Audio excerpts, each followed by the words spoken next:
প্রিয় ভাইরা আমার, আমাদের সমাজে আজকাল ব্যক্তিত্বের নামে অহমিকার প্রদর্শনী হয়। আপনারা জানেন, অহংকারকে আমরা অনেকে মনে করি ব্যক্তিত্ব। প্রিয় নবী সাল্লাল্লাহু আলাইহি সাল্লামের ব্যক্তিত্বের যে চূড়ান্ত শেখরে তিনি উন্নীত ছিলেন, সেই ব্যক্তিত্বের অধিকারী পৃথিবীতে আরেকটা মানুষের জন্ম হবে না। আমরা তার ব্যক্তিত্ব নিয়ে যদি আলোকপাত করি, হয়তো অনেকগুলো দৃষ্টান্ত আমরা দেখাতে পারবো যে ব্যক্তিত্ব কতখানি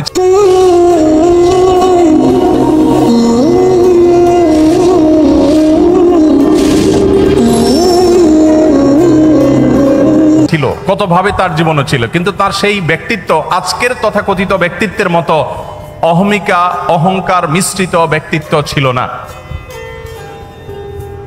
আজ আমরা আমাদের অধীনস্থদের অধিকারের ব্যাপারে অনেকে অনেক কথা বলি।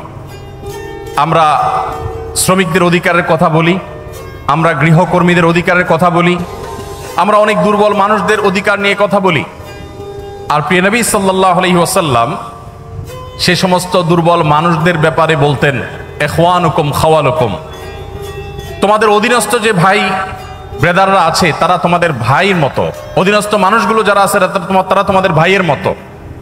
আল্লাহ তাআলা জাআলাহুমুল্লাহু তাহতা আইদিকুম, আল্লাহ তাআলা তাদেরকে তোমাদের অধীনস্থ করে দিয়েছেন। অতএব তোমরা যা নিজেরা খাও তাদেরকে তা খাওয়াও, তোমরা যা পরিধান করো তাদেরকে তা পরিধান করাও। আজও পৃথিবীতে এমন কোন মানুষ হয়তো দেখা কঠিন হবে, এমন কোন মানুষ হয়তো খুঁজে পাওয়া কঠিন হবে যে মানুষ তার অধীনস্থ কর্মী এবং তার গায়ের পোশাক একই রকমের হতে পছন্দ করে। নবী করিম সাল্লাল্লাহু আলাইহি সাল্লাম সেটা করতেন।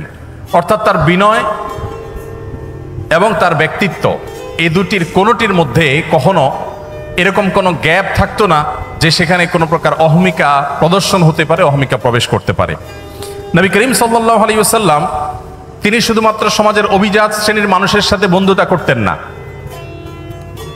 আমাদের গুরুত্বপূর্ণ পদে থাকা মানুষগুলো, তাদের বন্ধুত্বের যে লেয়ার থাকে, শ্রেণী থাকে, সে মানুষগুলো থাকে সমাজের এলিট। একজন মন্ত্রী, একজন সংসদ সদস্য, একজন গুরুত্বপূর্ণ পদাধিকারী ব্যক্তি, তিনি তার বন্ধু বান্ধবের যে সার্কেল গড়ে তোলেন তারা তার ক্লাসের হয়ে থাকে। সাধারণত সমাজের যারা সাধারণ মানুষ থাকেন, এই মানুষগুলো এই তথাকথিত বড় বড় মানুষদের বন্ধু হওয়ার সুযোগ সাধারণত পায় না। মুহাম্মদ সাল্লাল্লাহু আলাইহি সাল্লাম সে মানুষ ছিলেন যে তার বন্ধুত্বের তালিকার মধ্যে যাদের নাম খুব জোরে সোরে চলে আসে তাদের মধ্যে একজন ছিলেন আবু যর গিফারী রাদিয়াল্লাহু তাআলা আনহু, যিনি নবী সাল্লাল্লাহু আলাইহি সাল্লামকে তার খলিল, তার ঘনিষ্ঠ বন্ধু, পরম বন্ধু হিসাবে যিনি পরিচয় দিতেন। আপনারা জানেন বেলাল হাবশী রাদিয়াল্লাহু তাআলা আনহু, যিনি বাহির থেকে এসেছেন। আরবের মানুষদের মধ্যে যে বাহিরের মানুষদের প্রতি এক ধরনের মানসিকতা তাদের আছে, যে মানসিকতাটা সমালোচনাযোগ্য, বেশিরভাগ আরবের মানুষের মধ্যে সেই মানসিকতা আছে। আপনারা জানেন তারা বাহিরের মানুষদেরকে অনেকটা মানুষ মনেও করে না। এই রেসিজম তাদের মধ্যে খুব ভয়াবহ আকারে তখন ছিল। সেজন্য নবী করিম সাল্লাল্লাহু আলাইহি ওয়াসাল্লাম সেই ভেদাভেদ তুলে দিয়েছেন এবং তিনি বেলাল হাবশী রাদিয়াল্লাহু তাআলা আনহু, যিনি ইথিওপিয়া থেকে এসেছেন, ইথিওপিয়া থেকে আসা একজন নিগ্রো সাহাবীকে পরম আপন করে নিয়েছেন তা নয়, বন্ধু করে নিয়েছেন তা নয়, তার মুয়াজ্জিন হিসাবে নিয়োগ দিয়েছেন। নবী সাল্লাল্লাহু আলাইহি সাল্লামের পরে মসজিদে যার পদ সবচেয়ে গুরুত্বপূর্ণ, সেই ব্যক্তি একজন আজাদকৃত কৃতদাস, বাহির থেকে আসা মানুষ এবং গায়ের রং যার কালো।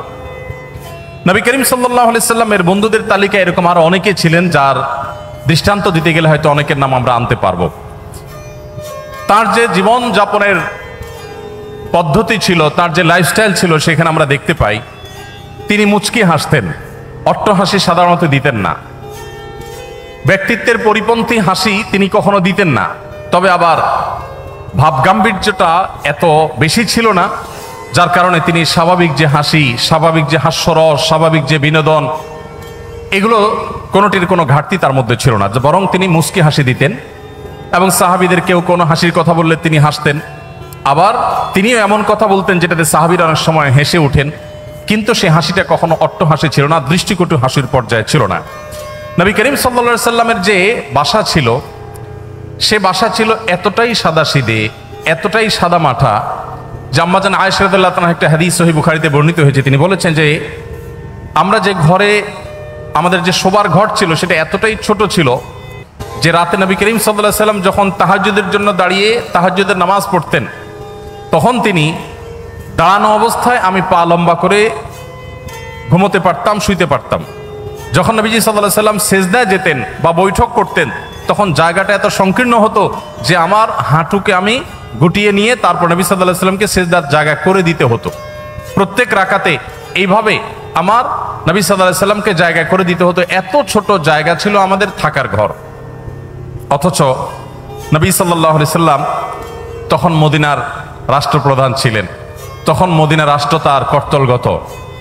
আমরা অনেকে কাব বিন আশরাফের বাড়িতে গিয়েছি, আমি গিয়েছি, যে কাব বিন আশরাফ নবী সাল্লাল্লাহু আলাইহি সাল্লামের প্রতি শত্রুতা লালন করত, বিদ্বেষ পোষণ করত এবং তার শাস্তি তাকে পেতে হয়েছে। তার সে ঘরের ধ্বংসাবশেষ এখনো আছে মদিনায়। তার যে বাসা, সেটার যে চৌহদ্দি বিশাল বড় ছিল, যদিও বেশিরভাগ অংশই ধ্বংসপ্রাপ্ত হয়ে গেছে, কিন্তু তার সীমানাটা বোঝা যায়, কক্ষগুলো বোঝা যায়। যেখানে নবী সাল্লাল্লাহু আলাইহি সাল্লামের সমালোচক এবং তার প্রতি শত্রুতা বিদ্বেষ পোষণকারীদের ঘরের আয়তন ছিল বিশাল বড়, সেখানে মদিনা রাষ্ট্রের প্রধান থাকা অবস্থায় নবী করিম সাল্লাল্লাহু আলাইহি সাল্লামের বাসার অবস্থা ছিল এই।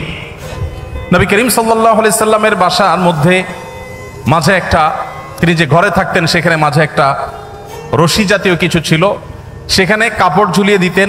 বাহির থেকে আসা কারোর সাথে পর্দার আড়ালে থেকে তিনি কথাবার্তা সারতেন এবং মিটিং সিটিং করতেন। নবী করিম সাল্লাল্লাহু আলাইহি ওয়াসাল্লাম তার জীবন যাপনের পদ্ধতির মধ্যে আমরা দেখতে পাই যে তিনি নিজের হাতে কাজ করা পছন্দ করতেন। হস্তশিল্প এবং নিজের হাতে উপার্জন করাটাকে তিনি সবচেয়ে বেশি প্রায়োরিটি দিতেন এবং নিজের ছোটখাটো ক্ষুদ্র কাজগুলো নিজে করা পছন্দ করতেন, ভালোবাসতেন এবং পরিবারকে তাদের কাজে সহযোগিতা করতে তিনি পছন্দ করতেন। দাম্পত্য জীবনে যে স্বামী স্ত্রীর মধ্যে টুকটাক বোঝাপড়ার গরমিল হয়, নবী সাল্লাল্লাহু আলাইহি সাল্লামের জীবনেও এমনটি কম বেশি ঘটেছে। ছোট ছোট ইস্যু হলেও তার জীবনেও ঘটেছে। একবার একজন স্ত্রী উম্মুল মুমিনিন তার বাসায় আরেকজন স্ত্রীর বাসা থেকে একটা বাটিতে করে নবী সাল্লাল্লাহু আলাইহি সাল্লামের জন্য খাবার এলো। কাজের মেয়ে যখন খাবারটি নিয়ে আসলো, যে স্ত্রীর ঘরে তিনি ছিলেন, সতীর সুলভ যে ঈর্ষা থাকে সেই জায়গা থেকে তিনি বিষয়টিকে ভালোভাবে নিলেন না, বরং সে মেয়ের হাত থেকে বাটিটা নিয়ে ছুঁড়ে ফেলে দিলেন। বাটি ভেঙে দুই টুকরা হয়ে গেল এবং খাবারগুলো সব নষ্ট হয়ে গেল। যিনি ছুঁড়ে ফেলে দিয়েছেন তার যুক্তি ছিল, আজ প্রিয় নবী সাল্লাল্লাহু আলাইহি সাল্লাম আমার ঘরে থাকবেন, আজকে আমার পালা। যিনি তরকারি পাঠিয়েছেন, খাবার পাঠিয়েছেন, তার ব্যাপারে তার ধারণা ছিল যে তোমার ঘরে যখন যাবে সেদিন তুমি খাওয়াবে, আজকে আমার পালার মধ্যে তুমি কেন খাবার পাঠাতে গেলো? আজকে তো আমি মন ভরে নবী সাল্লাল্লাহু আলাইহি সাল্লামকে খাবার খাওয়াবো, আপ্যায়ন করবো, আর আজকে তো আমার দিন। তো এই জায়গা থেকে তিনি ছুঁড়ে ফেলে দিলেন। নবী করিম সাল্লাল্লাহু আলাইহি সাল্লাম নিজে হাতে গিয়ে সেই ভেঙে যাওয়া বাটি কুড়িয়ে নিয়ে আসলেন। এরপর হুবহু একই রকমের আরেকটা বাটি বাসায় ছিল, দেখতে অবিকল একরকম। সেই বাটিটা কাজের মেয়ের হাতে দিয়ে নবী সাল্লাল্লাহু আলাইহি সাল্লাম বললেন, তুমি এটা নিয়ে ফেরত যাও, এবং ইশারা দিলেন যাতে ওখানে গিয়ে কোনো কথা না বলা হয়, এখানকার কোনো তথ্য, কোনো ইনফরমেশন, এখানকার যে ভাঙচুরের ঘটনা, এগুলো যেন সেখানে বলা না হয়। তিনি চলে গেলেন এবং তিনি যাওয়ার পর এবারের দৃশ্যটা আমি যদি আমাদের নিজেদের বেলায় আমি প্রশ্ন রাখি, যে আমাদের জীবনে যদি এমন হতো যে আমাদের স্ত্রী, আমাদের সহধর্মিনী এরকম একটি কাজ করেছেন যে আরেক জায়গা থেকে বাটি ভর্তি তরকারি এসেছে, খাবার এসেছে, এটা ছুঁড়ে ফেলে দিয়েছেন এবং এটা ভেঙে টুকরা টুকরা হয়ে গেছে। ওই মেয়ের সামনে কিছু বললাম না, একটা ভালো বাটি দিয়ে তাকে ফেরত পাঠিয়ে দিলাম। যার কাছ থেকে এসেছে তিনি মনে করলেন যে যে বাটি দিলাম সেই বাটিতে চলে আসছে, হয়তো খাবার রেখে বাটিটা পরিষ্কার করে দিয়ে দেওয়া হয়েছে, কোনো ঝামেলা হলো না, ভালো কথা। কিন্তু বাসায় প্রবেশ করে ঘরে ঢোকার পর স্ত্রীকে আমরা কমের পক্ষে এইটুকু কথা তো অবশ্যই বলতাম যে কাজটা কি ভালো হলো, এইটুকু কথা তো আমরা অন্তত বলতাম যে তুমি কাজটা কি ভালো করলা, কেন ভেঙে ফেললা, এইটুকু তো বলতাম। নবী করিম সাল্লাল্লাহু আলাইহি সাল্লামের এই হাদিস বর্ণনাকারী সাহাবী এরকম কোনো কথা উল্লেখ করতে পারেন না, অর্থাৎ নবী সাল্লাল্লাহু আলাইহি সাল্লাম একটি কথাও বললেন না। কারণ এখন স্ত্রীর রাগের সময়, এখন কোনো শাসনের সময় না, এখন শুধু সহ্য করার সময়, এখন শুধু সংযমের সময়। যখন সুযোগ পাবেন তখন তাকে যথাযথভাবে নসিহা করা, উপদেশ করা, তাকে বোঝানোর সে কাজটি তিনি করবেন। তো এই ছিল নবী সাল্লাল্লাহু আলাইহি সাল্লামের জীবন। তিনি সংযমী ছিলেন এবং সহনশীল ছিলেন। কেউ তাকে অসংযমী হয়েছে, রাগান্বিত হয়ে গেছে, রাগান্বিত হয়ে কখনো সীমা ছাড়িয়ে গেছে, আল্লাহিয়াজবিল্লাহ, এরকম কোনো দৃশ্য কেউ কখনো দেখে নাই। নবী সাল্লাল্লাহু আলাইহি সাল্লাম যিনি জীবনে পৃথিবীর আলো দেখবার আগেই বাবাকে হারিয়েছেন, মাতৃগর্ভে থাকা অবস্থায় বাবাকে হারানোর পর দুনিয়াতে দুনিয়ার আলো দেখার পরপরই মাকে হারিয়েছেন, এর কিছুদিন যেতে না যেতেই একমাত্র আশ্রয় দাদাকে হারিয়েছেন, তার কিছুদিন পর যেতে যেতে না যেতেই তার একমাত্র আশ্রয়দাতা চাচাকে হারিয়েছেন, তার সবচেয়ে বড় সান্ত্বনার জায়গা তার সহধর্মিনী খাদিজা রাদিয়াল্লাহু তাআলা আনহাকে হারিয়েছেন। এতগুলো ঘটনা যখন একসাথে একাধারে ঘটলো, মাটির নিচের পাওয়ার নিচ থেকে মাটি একটার পর একটা যখন সরে যেতে লাগলো, এত বাধার পরও আমরা দেখি প্রিয় নবী সাল্লাল্লাহু আলাইহি ওয়াসাল্লাম এত বাধা বিপত্তি, মক্কাবাসীর শত্রুতা, এত কিছুর পরও জীবনে কখনো খেই হারিয়ে ফেলা বলতে যেটাকে বুঝি আমরা, মানুষ নিজের নিয়ন্ত্রণ হারিয়ে ফেলা বলতে যেটাকে বুঝি, এরকম কোন দৃশ্য নবী সাল্লাল্লাহু আলাইহি ওয়াসাল্লামের সিরাতের তার জীবনের কোনো অংশে কেউ, তার শত্রুরাও কেউ দেখাতে পারবে না যে তিনি রাগের চোটে কখনো খেই হারিয়ে ফেলেছেন, নিয়ন্ত্রণ হারিয়ে ফেলেছেন, কখনো রাগান্বিত হয়ে সরি বলতে হয়েছে তাকে, এরকম কোনো দৃশ্য তার জীবনে কখনো ঘটেনি। তবে যদি কখনো আল্লাহর কোনো বিধান পরিপন্থী কোনো কিছু হতো, আল্লাহর কোনো আইন, আল্লাহর কোনো বিধানের বিরুদ্ধে কেউ কথা বলতো, সেরকম পরিস্থিতিতে নবী করিম সাল্লাল্লাহু আলাইহি ওয়াসাল্লাম প্রচন্ড রেগে যেতেন। কিন্তু তার সে রাগ, তার সেই ক্রোধ, সেটা কখনো তাকে খেই হারিয়ে ফেলার লেভেল পর্যন্ত নিত না। তার মুখ দিয়ে কখনো কটু কথা বের হতো না, তার থেকে কখনো অসৌজন্যমূলক আচরণ প্রকাশ পেত না। তিনি যখন রাগান্বিত হতেন তার চেহারা রক্তিম বর্ণের হয়ে যেত, লাল হয়ে যেত, আঙ্গুর যেরকম চিবালে রক্তিম লাল হয়ে যায়, নবী সাল্লাল্লাহু আলাইহি ওয়াসাল্লাম যখন রাগান্বিত হতেন, বিশেষ করে যখন আল্লাহর কোনো বিধান লঙ্ঘন হতে দেখতেন, তখন তার চেহারা মোবারক লাল হয়ে যেত। প্রিয় নবী সাল্লাল্লাহু আলাইহি ওয়াসাল্লামের লাইফস্টাইলের দিকে তাকালে আমরা দেখতে পাই যে তিনি যখন খাবার গ্রহণ করতেন, তিনি কোনো খাদ্যের দোষ ধরতেন না। কোনো খাবার তার সামনে এলে পছন্দ হলে খেতেন, আর পছন্দ না হলে তিনি রেখে দিতেন, কখনো দোষ ধরতেন না। কানা নবী সাল্লাল্লাহু আলাইহি ওয়াসাল্লাম লা ইয়াইবু তাআমা কাত্তু, নবী সাল্লাল্লাহু আলাইহি ওয়াসাল্লাম কখনো কোনো খাবারের দোষ ধরতেন না। এই হাদিসের মধ্যে কত্তু একটা শব্দ এসেছে শামাইলে তিরমিজিতে, কত্তু মানে হলো কখনো, তার মানে তার জীবনে কখনো খাবারের দোষ ধরার ঘটনা ঘটেনি। আমরা অনেক মুসলমান আছি অনেক গুণে গুণান্বিত, আমি জানি না এরকম মুসলমান আমাদের সমাজে কয়জন আছেন। আমরা এখানে যারা আছি তারা কেউ বলতে পারবো কিনা যে আমার এই ক্ষুদ্র জীবনে, ফেলে আসা জীবনে আমি কখনো কোনো খাবারের দোষ ধরি নাই, আমার ভালো লাগছে তো খাইছি, আর না হলে নাই, খাবারের দোষ ধরেন নাই জীবনে কখনো? এরকম মানুষ এখানে আছেন? একজন আছি আমরা? থাকলে হাত তুলতে পারেন। একজন হাত তুলছেন, আপনি খাবারের দোষ কখনো ধরেন নাই? কিভাবে সম্ভব? খাবারের দোষ কখনো ধরেন নাই? লবণ কম হয়েছে, এর চেয়ে ভালো হইতে পারত, এরকম কখনো বলেন নাই? মাশাআল্লাহ, তো আপনি তো মহামানব। বসেন। দেখুন, এক এলাকায় একজন হুজুর ছিলেন, এলাকার প্রায় সব বাসায় হুজুরের দাওয়াত খাওয়া শেষ, কোনো মহিলা রান্না করে ওই হুজুরকে খাবার খাইয়ে কখনো শান্তিতে থাকতে পারতো না। প্রত্যেকটা দাওয়াতের পর ওই হুজুর একটা না একটা দোষ বাইর করতেন, হয় এখানে লবণ একটু কম হয়েছে, না হলে ওখানে হলুদটা একটু কম হয়েছে, কালারটা একটু ত্রুটি আছে, কোনো না কোনো দোষ তিনি ধরতেন। সে এলাকায় একজন শিক্ষিত পুত্রবধূ এলেন বাহির থেকে। আসার পর তিনি এই হুজুর সম্পর্কে যখন ধারণা পেলেন যে একজন হুজুর আছেন, এই হুজুরের কেউ খাইয়ে সন্তুষ্ট করতে পারেন না, উনি একটা না একটা দোষ ধরেন, যদিও হুজুর মানুষ দোষ ধরার কথা না, নবী সাল্লাল্লাহু আলাইহি ওয়াসাল্লাম সুন্নাহর খেলাফ। যাই হোক, এটা কতটা বাস্তব ঘটনা তাও জানি না, বাকি গল্প হিসাবে শিক্ষণীয় সেই হিসাবে বলা। তো পরে ওই শিক্ষিত পুত্রবধূ তিনি হুজুরের সমস্ত দোষগুলোর তালিকা করলেন যে উনি কোন কোন দোষ ধরেন সাধারণত, সবগুলোকে নোট করে এমনভাবে একটা রান্না তিনি দিলেন যে রান্নাতে হুজুরের দোষ ধরার কোনো ফাঁক রাখলেন না, সব পারফেক্ট রাখলেন। এরপর হুজুরকে দাওয়াত দিয়ে খাওয়ালেন। খাওয়ার পরে এবার পুরুষদের দিকে দিয়ে জিজ্ঞাসা করলেন, এবার হুজুরকে জিজ্ঞাসা করো আজকের খাবার কেমন হয়েছে, কমেন্ট করতে বলো।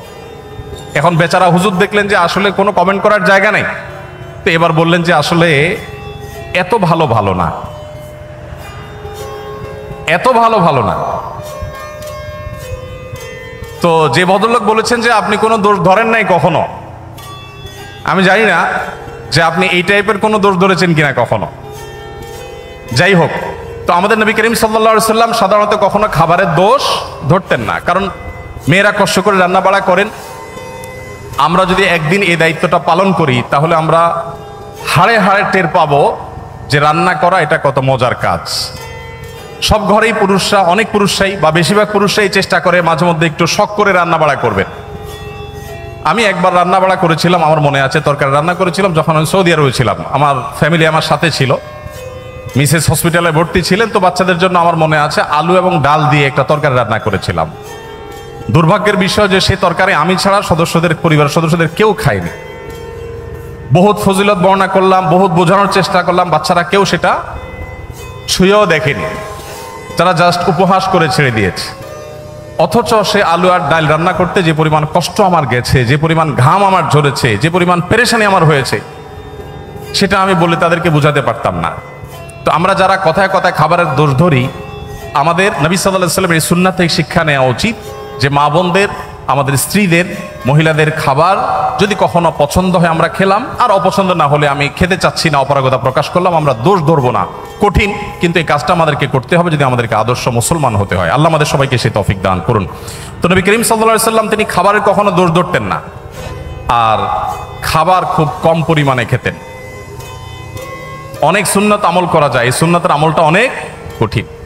খাবারের পরে মিষ্টি খাওয়া সুন্নত, এরকম একটা কথা আমাদের সমাজে প্রচলিত আছে, যদিও এর কোনো ভিত্তি নাই। আমরা নিজেদের প্রয়োজনে খাবারের পরে ডেজার্ট খেতে ভালো লাগে, সেজন্য আমরা হাদিস বানিয়ে নিয়েছি যে খাবারের পরে মিষ্টি খাওয়া সুন্নত। নবী করিম সাল্লাল্লাহু আলাইহি ওয়াসাল্লাম মিষ্টান্ন পছন্দ করতেন, মিষ্টি জাতীয় খাবার তিনি পছন্দ করতেন। এর মানে এই না যে যে কোনো খাবারের পরে আলাদা করে মিষ্টির জন্য তিনি ডেজার্টের অপশন রাখার জন্য বলতেন। আগে হতে পারে, পরে হতে পারে, মাঝে হতে পারে, মিষ্টি তিনি পছন্দ করতেন, সেটা ভিন্ন কথা। বাট খাবারের পরে মিষ্টি খেতে হবে আলাদা করে, এরকম কোনো কথা কোনো হাদিস দ্বারা প্রমাণিত হয় না। তো নবী করিম সাল্লাল্লাহু আলাইহি ওয়াসাল্লাম তিনি খাবার খেতেন পরিমাণে অনেক কম। আপনারা জানেন যে তার সুস্পষ্ট হাদিস রয়েছে, নির্দেশনা রয়েছে। তিনি বলেছেন আমাদের স্টমাককে 3 ভাগের 1 ভাগকে সলিড খাবার দিয়ে, আরেক ভাগকে পানীয় দিয়ে পরিপূর্ণ করতে, আরেক ভাগকে তিনি খালি রাখতে বলেছেন, এবং এটা আমাদের সুস্থ থাকতে সহায়ক ভূমিকা পালন করে। নবী সাল্লাল্লাহু আলাইহি ওয়াসাল্লামের এই সুন্নাহ লাইফস্টাইলের, এই সুন্নার গুরুত্ব আজকাল আলহামদুলিল্লাহ ওয়াজ করে বোঝানোর প্রয়োজন হয় না, বরং এই সুন্নার গুরুত্ব আমাদের সমাজে অনেকেই খুব সুন্দরভাবে বুঝতে পারেন। দেখুন, নবী করিম সাল্লাল্লাহু আলাইহি ওয়াসাল্লাম তার এই সুন্নাহ, এখন ডাক্তাররা আমাদেরকে বলেন যে পেট পুরে খাওয়া যাবে না, ওয়াটার ফাস্টিং করতে হবে, ইত্যাদি ইত্যাদি। তো তার এই সুন্নাহ লাইফস্টাইলের যে উপকারিতা আছে, স্বাস্থ্যগত উপকারিতা আছে, সেগুলো আমার মনে হয় না যে আর বলার কোনো অপেক্ষা রাখে। নবী করিম সাল্লাল্লাহু আলাইহি ওয়াসাল্লামের এই সুন্নাহটির আমল আমরা মুসলমানদের চাইতে দুঃখজনক হলেও সত্য অমুসলমানদের মধ্যে বেশি দেখি। আমরা মুসলমানরা যতটা উদরপূর্ণ করে খেতে পছন্দ করি, বিশেষ করে বাংলাদেশে মানুষ আমরা যতটা উদরপূর্ণ করে খেতে পছন্দ করি, পৃথিবীর অনেক উন্নত দেশ আছে, সে দেশের মানুষরা আমাদের মতো এইভাবে গলা পর্যন্ত খেতে সাধারণত পছন্দ করে না। নবী করিম সাল্লাল্লাহু আলাইহি ওয়াসাল্লামের লাইফস্টাইলের মধ্যে আমরা দেখি, তার জীবন যাপনের পদ্ধতি দেখি যে তিনি এশার নামাজের পরপর শুয়ে যেতেন। কানান নবী সাল্লাল্লাহু আলাইহি ওয়াসাল্লাম লা ইয়ানামু ক্বাবলাল মাগরিব ক্বাবলাল ইশা, নবী সাল্লাল্লাহু আলাইহি ওয়াসাল্লাম এশার আগে ঘুমোতে অপছন্দ করতেন এবং এশার পরে কথাবার্তা বলাটাকে অপছন্দ করতেন। নাহার নবী সাল্লাল্লাহু আলাইহি ওয়াসাল্লাম আনিস সামুরি বাদাল আয়েশা, আমাদের আয়েশা বলেছেন এশার পরে জেগে থাকা, কথাবার্তা বলা, আড্ডা দেওয়া, এটা নবী সাল্লাল্লাহু আলাইহি ওয়াসাল্লাম একেবারে অপছন্দ করতেন। আপনারা দেখবেন পৃথিবীর যে সমস্ত দেশগুলো এগিয়ে গেছে, যাদেরকে আমরা উন্নত বলি, সেরকম দেশগুলোর প্রায় সব দেশগুলোর একটা কমন কালচার হলো তারা দেখবেন রাতে সন্ধ্যার পরপর শুয়ে পড়ে এবং ভোরে তারা উঠে কাজে চলে যায়। আমি যে সমস্ত দেশে যাওয়ার সুযোগ হয়েছে তার সবগুলো দেশে আমি একই চিত্র দেখেছি, ভিন্ন কোনো চিত্র দেখি নাই।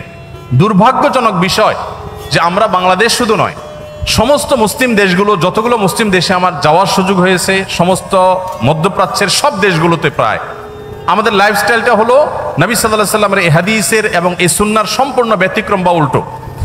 রাত যত গভীর হয় আমাদের আড্ডা তত জমে। আপনি দেখবেন আমাদের দেশের কথা যদি বলি, টেলিভিশন চ্যানেলগুলোর সবচাইতে হট এবং সবচাইতে গুরুত্বপূর্ণ প্রোগ্রামগুলো সব থাকে রাত 9টা, 10টা, 11টা, এই সময়টাতে সবচাইতে পিক টাইম, যেটা আমাদের আসলে ঘুমের টাইম হওয়ার কথা ছিল। আমাদের ঢাকা শহর এমনি জ্যামের শহর, কেউ যদি ঢাকা শহরের জ্যামের একেবারে পিক আওয়ার দেখতে চায় তাহলে তাকে ঢাকা শহরে অফিস টাইমের শুরুর দিকে যেরকম দেখতে আসতে হবে, আবার সন্ধ্যার পর থেকে তাকে ঢাকা শহরে প্রবেশ করতে হবে, তাহলে সে জ্যামের পিক আওয়ার দেখতে পাবে।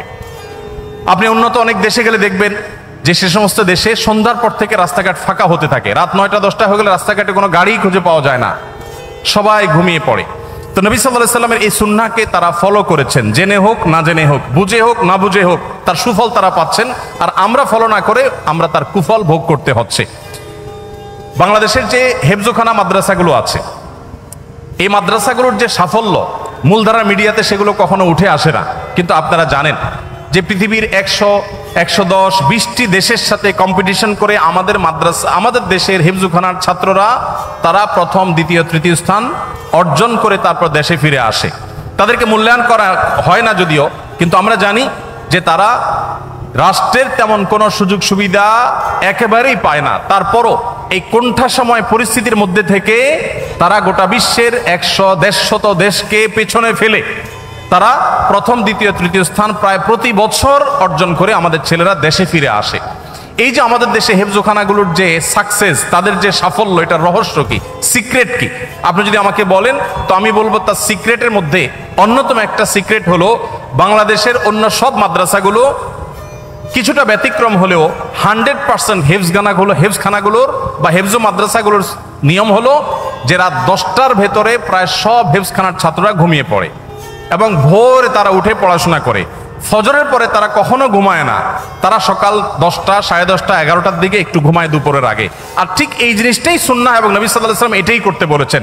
এবং এর ফলশ্রুতিতে এবং আরো নানা কারণে আমাদের হেফজোখানা শিক্ষার্থীরা মাত্র 1.5 থেকে 2 বছরের মধ্যে কোরআনে কারিমের মতো এত বিশাল বড় গ্রন্থ এই পুরাটুকু তাদের বক্ষে তারা ধারণ করে ফেলতে সক্ষম হয়। তো আমাদের অনেক শিক্ষার্থীরা আছেন যারা রাত জেগে পড়াশোনা করেন এবং গভীর রাত পর্যন্ত তারা জেগে পড়াশোনা করে আবার সকালে লম্বা একটা সময় তারা ঘুমিয়ে কাটান। তো নবী সাল্লাল্লাহু আলাইহি ওয়াসাল্লামের সুন্নাহর পরিপন্থী এটি, এবং তার লাইফস্টাইল ছিল যে তিনি এশার পরে শুয়ে পড়তেন, একদম কথাবার্তা বলা পছন্দ করতেন, যত আলাপ সালাপ সব এশার আগে করতেন। নবী করিম সাল্লাল্লাহু আলাইহি ওয়াসাল্লামের যে জীবনযাপনের পদ্ধতি, তার যে লাইফস্টাইল ছিল, সেখানে আমরা দেখতে পাই তিনি প্রতি সপ্তাহে 2টা করে রোজা রাখতেন, সোমবার এবং বৃহস্পতিবার, আর প্রতি মাসে 3টা করে রোজা রাখতেন, চাঁদের 13, 14, 15। আমাদের যে মাঝে মধ্যে ফাস্টিং করা উচিত, এটা আমাদের ডাক্তাররা এখন বলেন, আমাদের চিকিৎসকরা এখন বলেন যে আমাদের মাঝে মধ্যে না খেয়ে থাকা উচিত, এটা আমাদের স্বাস্থ্যের জন্য ভালো। নবী করিম সাল্লাল্লাহু আলাইহি ওয়াসাল্লাম সেই কাজটি করতেন সেই 1450 বছর আগে থেকেই। নবী করিম সাল্লাল্লাহু আলাইহি ওয়াসাল্লাম যখন কথা বলতেন, তিনি কারোর সাথে যখন কথা বলতেন পরিপূর্ণ মনোযোগী হয়ে কথা বলতেন।